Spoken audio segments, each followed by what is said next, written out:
6:37. Fíjense que varios titulares del día de hoy refieren el anuncio hecho por el presidente Maduro con respecto a la creación de un ministerio para las personas de la tercera edad. Le comienzan a llamar popularmente el Ministerio de los Abuelos. Un poco, y no solo por esa razón, sino desde el punto de vista esencial, vamos a abordar este tema con Luis Francisco Cabezas, director general de Convite. Luis Francisco, gracias por estar aquí tempranamente. Buenos días. Buenos días, Eduardo. Gusto saludarte. Un saludo a todo tu radioescucha y a tu equipo de producción. Bueno, hay muchas formas de envejecer. No todos lo logran. El envejecimiento trae consigo, bueno, debilidades físicas, limitaciones. ¿Cómo influye este aspecto en la productividad del país? Sí, bueno, Eduardo, lo importante, hay que entender que el desarrollo de un país lo mueven sus personas, es decir, es la gente. Por ahora, la inteligencia artificial no, a Dios gracias, todavía no tiene a sus hombros esa responsabilidad, sino las personas. Entonces, eso hace que efectivamente los gobiernos tengan que entender cómo es el comportamiento, es decir, cómo va a ser su población durante el curso de lo que es un plan de desarrollo, es decir, si vas, con quién vas a contar, cuánta población económicamente activa vas a tener, cuánta población adulta mayor vas a tener, cuántos niños, porque eso supone calibrar aquellos segmentos en la población los cuales demandan mayor atención, es decir, atender niños, atender la población infantil es costoso, entonces eso implica pensarlo, es decir, y pensarlo no solo al momento, sino proyectarlo en el tiempo y de la mano ir viendo hacer la perspectiva demográfica del país de cara a los venideros años para, dentro de ese plan de desarrollo, poder decir, bueno, mira, la población va a crecer así, en estos segmentos, en estos otros, y bueno, pues poder apalancar ese plan de desarrollo en cómo va a ser tu población. La población adulta mayor, Venezuela es un país que se encuentra en plena transición demográfica, es decir, que ya ha venido disminuyendo de manera significativa su fecundidad, ya estamos a nivel de 2.3 y lo hicimos muy rápidamente, es decir, nosotros hasta hace poco teníamos fecundidad que rondaba los 5 nacimientos vivos por cada mujer en edad fértil. Actualmente ya es 2.3, casi tasa de reemplazo. Y la expectativa de vida se ha ido incrementando, ya estamos alrededor de los 76 años para las mujeres y a los 74 para los hombres. Entonces, eso hace suponer que vamos a tener un importante número en el curso, en los venideros lustros, vamos a tener una importante presencia dentro de la pirámide poblacional de personas adultas mayores. Eso, pues, pareciera que nos pilla muy fuera de base, pues, y sin un modelo de desarrollo que contemple cómo es la potencialidad de inclusión dentro del aparato productivo, dentro de un modelo de desarrollo de alrededor de 4 o 5 millones de personas que tú no puedes decirle, bueno, muchas gracias por su servicio, sino que tienes que tratar, es decir, la política pública debe adaptarse, no es las personas a la política pública, es al revés. Es decir, yo como hacedor de políticas públicas debo tener la responsabilidad de adecuar la política a cómo es la población. Entonces, ahí es importante, yo creo, hay un rol fundamental que pueden tener las personas adultas mayores y entender muy bien, sobre todo que hay vejeces, no hay una linealidad dentro de que es la perspectiva del adulto mayor. Es decir, tenemos una población adulta mayor probablemente que ha llegado a esa etapa de la vida, como tú bien lo decías, con probablemente limitaciones físicas, carencias, morbilidades, muchos en situaciones discapacitantes, pero hay otros que no. Hay otros que no, que son activos, que son pues incluso productivos y que bueno, pues no puedes tratar igual a diferentes. Es decir, debes brindar asistencia a quien lo requiera, pero también brindar alternativas de inclusión para quienes aún pues tienen la capacidad de hacerlo y que vas a tener que potenciarlo, sobre todo porque va a ser cada vez un grupo más y un país necesita que todo desde incluso los niños, porque los niños aportan desde el punto de vista educándose para el futuro, pero los que ya están debes aprovechar esas capacidades. Y otra cosa, Eduardo, y los estimados de escucha, tiene que ver con que no es igual lo que es la población adulta mayor actualmente a la que van a venir en las venideras décadas, es decir, los que probablemente entramos en las venideras décadas, entramos a la tercera edad, son dos segmentos muy distintos. Los que hoy tienen 70, 60, 70, 80 años, probablemente son personas que, sobre todo digamos, con rezago, en muchos con rezago tecnológico, porque vivieron una época distinta. Es decir, vivieron épocas que no son comparables con las que tenemos actualmente, en las que, bueno, hay una mayor alfabetización tecnológica, ha habido un mayor acceso a las universidades, a la educación, y eso, sin lugar a dudas, ha sido un cúmulo de capacidades que van a poder capitalizar los que vamos hacia allá. Los que ya son hoy, pues están muy ligados a oficios.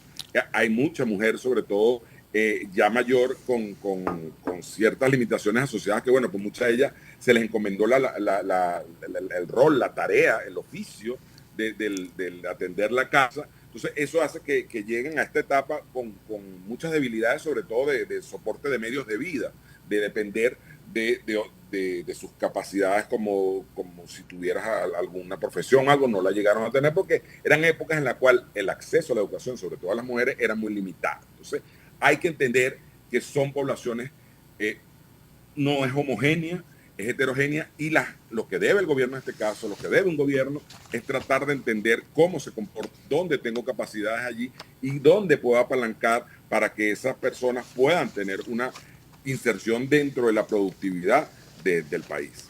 Mira, Luis Francisco Cabezas, director general de Convite, qué interesante manera de describir, de dibujar el contexto, bueno, del envejecimiento, de ese proceso, ¿no?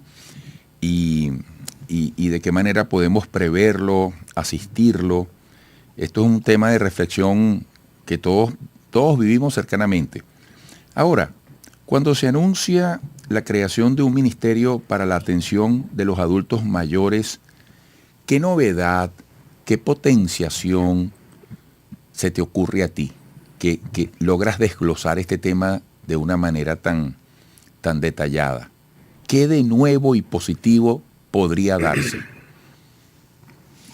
Bueno, en primer lugar, causa suspicacia que ocurra justo en plena campaña electoral. Sin embargo, celebro la atención, la repentina atención que están teniendo las personas adultas mayores dentro de la agenda.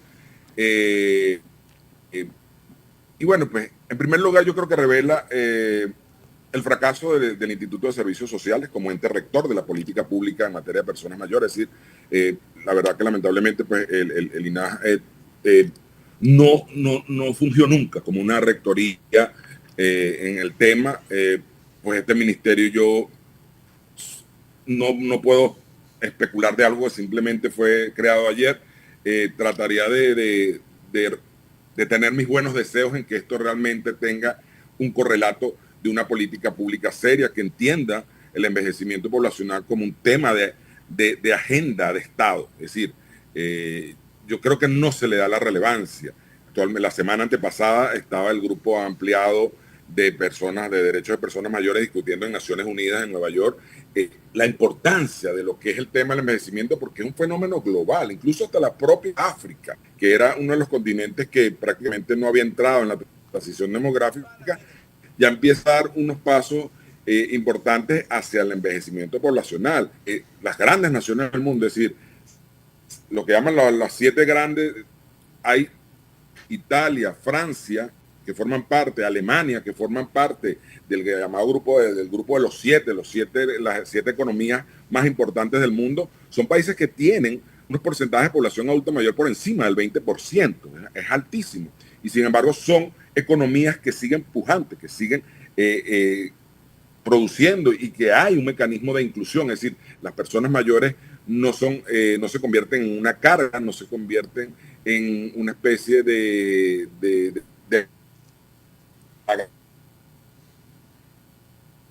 laborales, sino que por el contrario pues, se generan mecanismos. Sí, eso debería ponernos a reflexionar. Bueno, y de este ministerio, insisto, mejores deseos de que esto sea realmente una iniciativa de política pública, una iniciativa institucional, y no simplemente se convierta pues en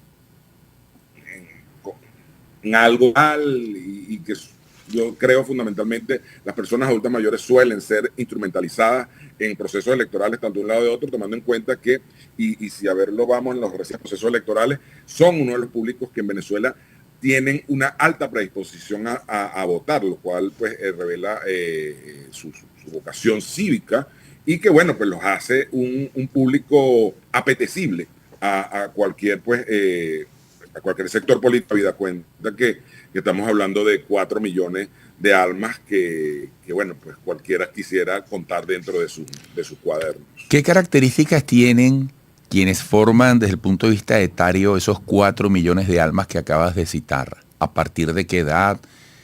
¿Esa cifra de 4 millones engloba solamente un tema de edad o hay alguna otra variable? Una población grande.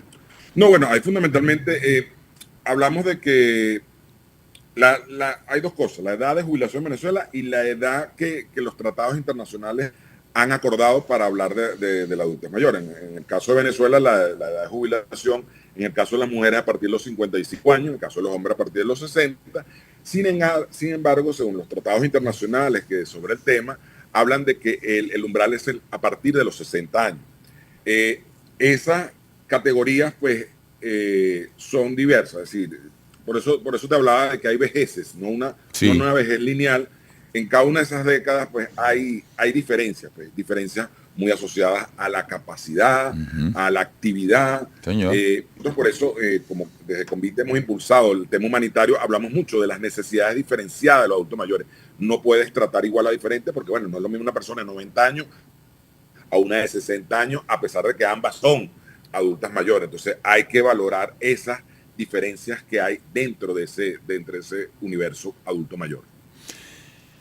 Bueno, Luis Francisco, qué interesante ha sido escuchar tu exposición que nos llama a la reflexión, que nos lleva a retomar un tema que nos debe sensibilizar y además nos has ilustrado con conceptos muy importantes, la necesidad de un plan de desarrollo, la transición demográfica que estamos viviendo, cómo ha disminuido la fecundidad, la expectativa de vida tanto para hombres, mujeres, la diferencia generacional en cuanto al rezago tecnológico, en fin, todo lo que tiene que ver incluso la vida laboral. Como me decía un señor, mira, bastante mayor y muy trabajador, me decía, el trabajo es salud. Qué frase tan trascendente, ¿verdad?